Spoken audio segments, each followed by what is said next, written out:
Hey everyone, if you're new here, my name's Lottie, and if you're a subscriber, welcome back to my channel. And welcome back to Bookmas. If you didn't know, in the month of December, I'm trying, keyword trying, to upload a video every other day from the 1st to the 23rd. I'll link my Bookmas 2024 playlist in the description down below so that you can see all the videos I'm making as part of Bookmas this year. But enough about that. Today's video is about the 12 books I read in November. I didn't know if you guys would still be interested in seeing a November reading wrap up this month. I know that a lot of people like to theme their Bookmas videos around like holiday stuff, end of the year stuff. I like during the madness of the holidays to have my like comfort videos, and I really like a monthly wrap up. I feel like I can easily kind of pick up on vibes from different popular books and start kind of just building my brain about what I want to read next. I know that quite a few of the books I'm going to mention today I have featured in other reading vlogs this month, so if you're someone who likes more vlog style content, I definitely have that on my channel too. Okay, so reflecting on last month's TBR, I did read 5 out of 8 of the books on my monthly TBR. I know 5 isn't much, but honestly, it's honest work. I'm proud of it. So even though I didn't complete my TBR, I actually had probably the best reading month I've had in a long time. I think I found 3 or 4 5-star books, which is like unheard of from me in 1 month. So I'm just over the moon about that. Okay, now let's get into the rest of my November monthly reading stats. I read 12 books total with the genre breakdown of 4 romance, 3 YA fantasy, 3 graphic novels, and 2 literary fiction. My total page count for the month was 4,625 pages, and my average star rating for the month was a 4.16. I always love breaking down my stats for the month. I have so much fun pulling that together. But now that we've done that, let's start talking about the books I read. Coming hot out of the gate in November, the first book I read was Out on a Limb by Hannah Bonham Young. I decided to pick this up because I could not figure out what I wanted to read next. And I saw in a fall book recommendations video that this book actually starts off at a Halloween party. And because at the beginning of the month, I had just celebrated Halloween, I thought this would be a fun one. This one had been on my radar since probably like July or August. And I was so happy that I finally got to it. I included this one in my waking up at 5 a.m. to read for a week vlog, so my full thoughts are in that video. But this was an unexpected 5 stars for me. This is a contemporary romance novel that follows our 2 main characters, Win and Bo, and what starts as a one-night stand leads to an unexpected pregnancy, so this does have the unplanned pregnancy trope, which I thought I hated. Turns out I don't hate it. This book was just full of humor and comfort. It was like the perfect blend of all of my favorite qualities. It kind of read similar to almost like a Christina Lauren book to me. So if you liked Love in Other Words or The Paradise Problem, I think that you would like this book. The story just kind of follows Win throughout her pregnancy and how she manages co-parenting with her one-night stand Bo, her dynamics with her friends, with money, with her mom, and it was just so lovable. It's actually called Out on a Limb because our main character, Win, has a limb difference in her arm. Her hand didn't fully develop properly when her mom was pregnant with her. And so that's kind of explored also since Win is now pregnant. She definitely thinks a lot about that as well. And it just explores some unique challenges that people with disabilities may face while experiencing pregnancy. So I found that really insightful and helpful for me to learn more about, honestly. And then our main male character, Bo, is just, he's the best. He's like a golden retriever. And he actually had to have part of his leg amputated due to some cancer. So it's definitely also really heartwarming to see Win and Bo kind of bond over that and talk about their approach with co-parenting when it comes to that. And like, I don't know, it was just really well done. I'm pretty sure that the author also has a limb difference of some kind. And so I think this was extremely close to her heart for that reason. And you could really tell that she put a lot of love and care into this story. The characters felt like real people to me. And that's what really, I think, gives me that 5-star feeling a lot of the times. There were a few kind of cringy moments at the end, but overall I ate this book up and I just had to give it 5 stars. So I highly recommend if you're a fan of contemporary romance. This was just such a treat. And there's going to be another book in this like interconnected series called Out of the Woods that comes out in January. So I'm really anticipating that one. I'm super excited for it. All right, next up, I read Caraval. I don't even know what I read when This is the first book in the Caraval trilogy by Stephanie Garber. I have not read the Once Upon a Broken Heart trilogy, which is super famous on Book Talk and everything, and I'm dying to get to that, but Caraval technically comes first, so I thought I should do my homework and go back and read the Caraval trilogy. I don't have that much to say about it, honestly, which I feel like isn't a great sign. I will say I read this book around the election, and my emotions were just all over the place that week, and so I kind of don't want to blame Caraval for how I may have been feeling. Like, I really wasn't in the mood to read in general, and I was having having a hard time staying focused while I was reading, so I will give it a little bit of grace in that regard. I think overall I just kind of felt like the characters were pretty two-dimensional. There was definitely an effort to give them some depth, but it just didn't really land for me. The writing style in this book is definitely really fast-paced, but I would say it also kind of has a little bit of that YA feel to it. I think there's some YA books that really read like YA, and then there's some YA books that you didn't even realize it was YA because it doesn't have that like youthful tone. And it's not a good or a bad thing. I say that because I think I've kind of grown out a little bit of the traditional YA books, and they just don't match my taste as much right now. If I had read this in high school, I'm sure I would have loved it. But I think for me right now, I'm just craving a little bit more depth to the stories and the characters that I'm reading. But I'm just kind of sad that I'm not obsessed with this. I wanted to love it and eat it up, and I just can't really say that I did. I'm a little conflicted on whether to continue the series, but I think that I probably will, just because I only have 2 more kind of quick YA fantasy books. It's not like they're going to take me a long time to get through, but I don't know that they're at like the top of my TBR per se. So the next book I picked up in November was from my TBR, and that is The Husbands by Holly Gramazio. This is a literary fiction book. I'm pretty sure this is a debut novel from this author. I've been seeing it everywhere. To quickly summarize the plot of The Husbands, we have a main female character, Lauren, who lives in London, and one night she comes home from a bar pretty late, unlocks the door to her flat, and is met with a husband. The only thing is she's not married. She's never seen this man before in her life. But as soon as she starts looking around, she sees like he's supposed to be there. All of his stuff is there. There's photos of them in her phone. Her friends all know him as her husband. Basically, she's in a new reality where she has a husband. All the while, Lauren's trying to figure this out, and she realizes that when her husband goes up into the attic and comes back down, he gets like swapped out. So this whole story is just kind of a magical realism exploration on the idea of trying on lives and how to know when to stop looking for better and to just live your life. And that's kind of the question that Lauren faces throughout the novel. I would say that the first 100 pages, I was loving it.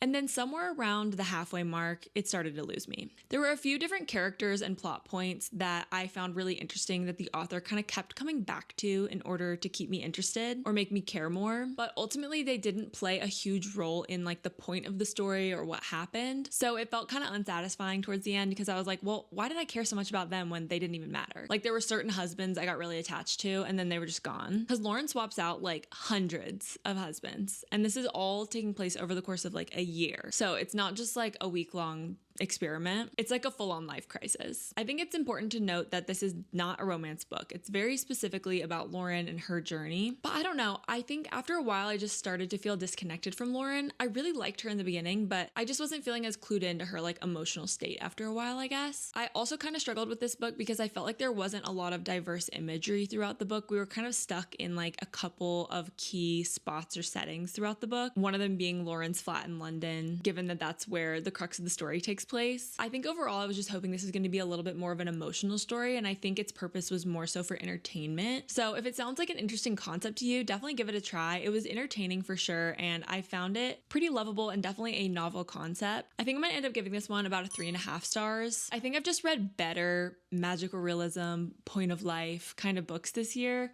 than The Husbands, and so for that it just didn't stick out to me this month. Okay, and at this point in the month, I think it was like November 20th or something, and I'd only read 4 books. So I was like, okay, screw my TBR. What do I want to read just point blank period? Like what sounds interesting? Because I was so behind in my reading goals that I just wanted to read something that I was gonna like. And that is where Divine Rivals comes in. I talked about this book a lot on my channel this month. It was featured in my Christmas reset vlog if you missed that. But if you haven't heard, I loved this book. I started it during a really busy time at work, and that's part of the reason I just wanted something that was going to pull me in. And that it did. I did not know what a delight I was in for. I'd heard so many other people raving about this book, and I knew it was going to be good, but I don't know why I just kind of was putting it off. It's such a cozy read, but it also has like a really good plot, really amazing writing, really lovable characters. Like it just had everything I was looking for. If you like historical fiction or fantasy, I think you would love this. It's technically a YA book, but kind of like what I was saying before, it doesn't read like a YA, and that is part of the reason I really loved it. The writing was so wonderful, but not like overly showy. But Rowan and Iris basically are competing for this one columnist position at the paper that they work for. It's set in like an alternate 1940s Europe, but it's also like a fantasy world. There are gods that are at war, so there's a lot going on. But anyway, Rowan and Iris kind of have this enemies to lovers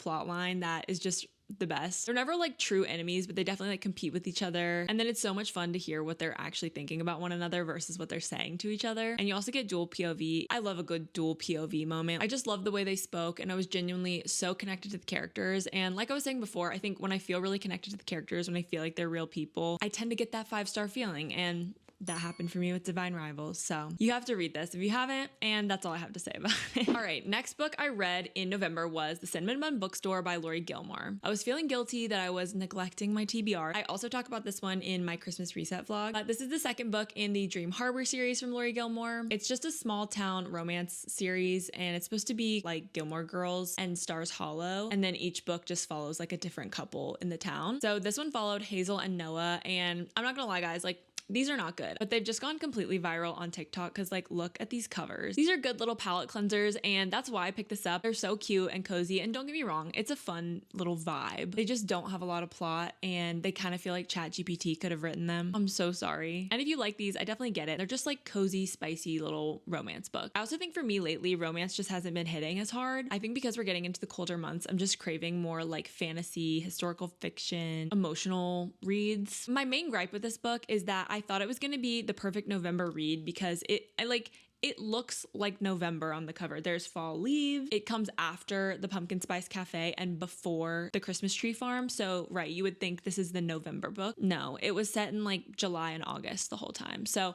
that also was just like so not the vibe in November. Not necessarily the book's fault, but I do feel like it was not properly advertised. All this to say, pick it up if you're intrigued, but like, you can also skip it. All right, then as a reward for knocking another one off my TBR, I went back to not reading my TBR. I had to keep reading the Letters of Enchantment duology. So this is the second book that comes after Divine Rivals. Huge standout reads for me this month. And they just surprised me in the best way. But starting with Ruthless Vows and then the next couple books that I'm going to talk about, those are all included in the vlog I just posted, which is finishing series I'm in the middle of. So I'm going to try to go through these a little bit faster. I don't think I need to yap more about this series. A lot of my same thoughts for Divine Rivals stand true for Ruthless Vows. I was a little wary going into it because I had heard that a lot of people were left disappointed with the second one, but that was not the case for me. I absolutely ate this up and just loved it. This book is definitely a little bit more focused on war and conflict, whereas the first one is more of like the setup of the world and the love story. So I can see why people may prefer one or the other, but I really love them both equally. I think they were both extremely well done, and they just fit together perfectly. I feel like the stories kind of mirrored each other in a way that was really unique, but also progressed the story. These books were just excellent. I loved them.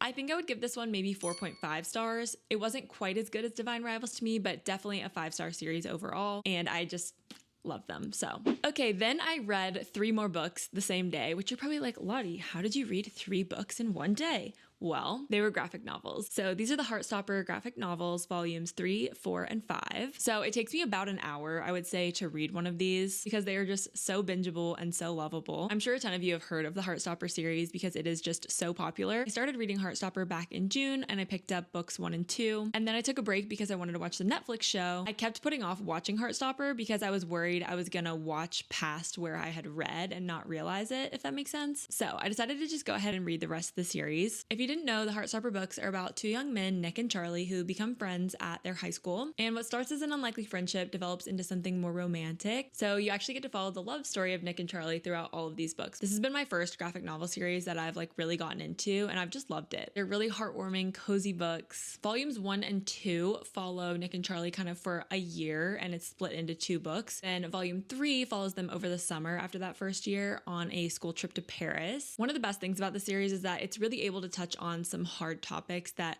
a lot of people go through, you know, like questioning your sexuality, mental health issues, eating disorders. And these books just explore those topics in a really gentle way and handle them with such care. And I think that's probably the thing I love the most about them. Volume 4 really explores kind of that mental health piece I was talking about, and this one was my favorite of all 5 of them. And then the latest release, Volume 5, just kind of explores more into Nick and Charlie's relationship, where it's going next. And there is going to be one more, I think Volume 6, but it doesn't have a release date yet. So I got all caught up on Heartstopper, and these are just delightful, lovable reads. Plus, the Netflix show is really well done, and I'm really enjoying watching that too. Okay, 10th book I read in November was Hopeless by Elsie Silver. This is the 5th and final book in the Chestnut Springs series. I wanted to wrap up my time at Chestnut Springs, and I was able to do it this month. I will say, I didn't love this one, guys. It still was good. It's a classic Elsie Silver. She's the queen of cowboy smutty romance, but this genre, I think I kind of alluded to it earlier, just hasn't been like doing it for me lately. I think it really put me in like a summer mood because I read most of the Chestnut Springs books back over the summer. This just wasn't like a great atmospheric or seasonal vibe. I didn't expect it to be, but I also was just surprised by how much I felt like I wasn't enjoying it, all things considered. This story follows Bo and Bailey. Bo is one of the core 3 brothers of the Chestnut Springs series, so a lot of people were really excited to finally get to Bo's book, but I just felt like it was lackluster for me. I felt like we didn't get much emotional depth from either of our main characters. If I'm reading a romance right now, I'm just really looking for a bit more beneath the surface. These books are also extremely spicy, extremely physical, and I just felt like that was cringing me out at points throughout the book and taking me out of it, which was not my favorite. I feel like I was not warned for how spicy these would be, genuinely. They're far beyond like an Emily Henry or an Abby Jimenez. So I ended up giving it 3 stars. It just didn't quite do it for me. I think I was always going to be let down after reading Reckless. That book was by far my favorite in Chestnut Springs. And so I knew that I probably was going to be inevitably let down and that nothing would ever live up to Reckless. Honestly, I should have seen this coming, but I'm glad to have it behind me. I'm excited about Wild Love. So that is going to be coming next, hopefully on a TBR in the new year. I'm having a moment, guys. Standout read of the month by a country mile, and that is Magnolia Park's Into the Dark. I finally did it, guys. I read the final book in the Magnolia Park series. There are going to be more Daisy Hates books, but this was the final one for Magnolia and BJ, and oh my god, did it live up to everything I was dreaming of. I put this one off for several months because I just didn't feel emotionally ready. I don't have words. This is like an infinity star read for me. Definitely my favorite series of the year. I just love Jessa Hastings' writing. Once again, these are characters that feel real to me. The writing just envelops you in the story. I didn't even feel like I was reading. You know what I mean? Every time I pick this book up, I just get lost in it. I don't want to put it down. I feel so emotionally connected to these characters beyond what I thought was possible. And this is just an incredible, incredible conclusion to Magnolia and BJ's story. If you don't know, Magnolia Parks is basically a kind of romance, but I would say it like borderlines literary fiction as well, just like drama between friends, but definitely romance. I don't know. There's nothing like cookie cutter or formulaic about these books. These books are all set in London and they follow a group of friends that we call the Full Box Set if you're new here. And they are incredibly wealthy socialites in their like young 20s. Pretty much all of the characters are extremely flawed, but I think I really fell in love with a lot of the characters despite their flaws earlier in the series. And this book was really rewarding because you got to see a lot of character growth from some of our favorites in this book. I could talk about this book for another hour, but I'll leave it there. Please read Magnolia Parks if you haven't picked it up. I have been gushing about 3 different 5-star books this month, and I actually had a 4th. This is The Storied Life of AJ Fikry by Gabrielle Zevin, and this one was also on my November TBR, so I was proud to get this one off of it finally. I ended up listening to this one on audiobook for the most part. I listened to it when I drove home for Thanksgiving and then back after the holiday as well, and it was super quick on audiobook. It's like 250 pages. This was another 5-star read for me. I think I'm also just getting like generous with the 5 stars now that we're at the end of the year because I'm just in my like nice holiday giving spirit. Maybe this is like a 4.5, but I just adored this. And there's also a movie for this book. Anders and I actually listened to this together and we both really want to watch the movie soon. So that's on my to be watched list. This book follows a grumpy middle-aged man named AJ Fikry. And you may be like, Lottie, why would I want to read a book about a grumpy middle-aged man? And you know, that's the question I was asking myself as I got started and part of the reason why I had been putting this book off. But this book, if you are someone who loves books, who loves reading, who loves books about books, you will love it. Basically, at the beginning of the book, AJ is pretty depressed because he was recently widowed. So he's kind of grieving and going through that loss. He and his wife owned a bookstore called Island Books together on Alice Island, the fictional island where they live. It's like up near Cape Cod, I think. And he's trying to figure out how he's going to move forward in life without his wife because she was just kind of the life of the bookstore. And a lot of the locals on the island haven't been visiting the bookstore as much much now that she's gone, either because they miss her or it's just not the same without her or whatever reason. So AJ kind of goes through this journey of putting his life back together, and that's all I'll tell you because I don't want to spoil anything, but this is just such a lovely story, a breath of fresh air. It's emotional. It definitely has ups and downs. It's a bit genre bending. I'm just going to call it literary fiction, but it has a little bit of romance, a little bit of mystery, a little bit of humor, and a lot of love. It's just really heartwarming. The author of this book also wrote Tomorrow and Tomorrow and Tomorrow, which has been a huge breakout star book in the literary world for the past year or so. Put it on your TBR if you haven't. I'm so glad I finally got to this one in November. Okay, now that I've been talking for what feels like forever, those are the 12 books that I read in November. Let me know what your favorite book that you read in the month of November was in the comments down below. I think mine has to be Magnolia Park's Into the Dark. If you like these monthly reading wrap-up videos as much as I do, make sure to give it a thumbs up down below, and also be sure to subscribe down below if you're new here so you don't miss a video from me. And I think that's it for today's video. Thank you all so much for watching, and I will see you very soon in my next one. Bye everyone.